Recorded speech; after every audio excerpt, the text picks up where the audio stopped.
What do we need to know about the audience for us to be able to design more accessible presentations? What do we need to know about the people we are designing for? That's a great question. So in any given audience, whether it's online or in person, just know that there's always going to be someone who has some kind of impairment, for lack of a better word, because not everybody calls them impairments. It's someone might be deaf or hard of hearing and part of the deaf and hard of hearing community, which is not an impairment. It's a culture in and of itself, but they perceive the world differently. Not everyone perceives your presentation and your words and actions the same way. So we've got to take things into consideration, like how does it appear on screen? Colors are a big thing, contrasts. So if you have for example, if your text is really light gray and your background's white, it's going to be hard to read for people who are quote unquote, I don't know, typically sighted, I guess.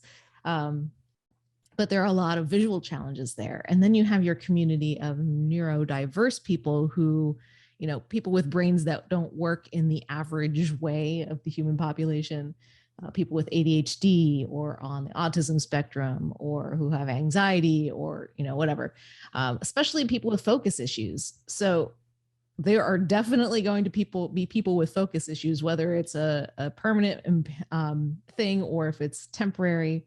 So when we think of stuff like that, we have to consider how much we've put on the slide. This is that basic design principle where we're like, please don't put a book on one slide and make it 8-point font. And, people do that all the time. And we always try to push good design principles. And I think a lot of the times we fail with that because we always get pushback. We need to have it up there. And we always preach, okay, you are the presentation. This isn't a crutch for you. We don't need all that up there. But when you look at it through the lens of accessibility, you can say there are people in your audience who have severe focus issues. You have people in your audience who might have dyslexia or have vision issues.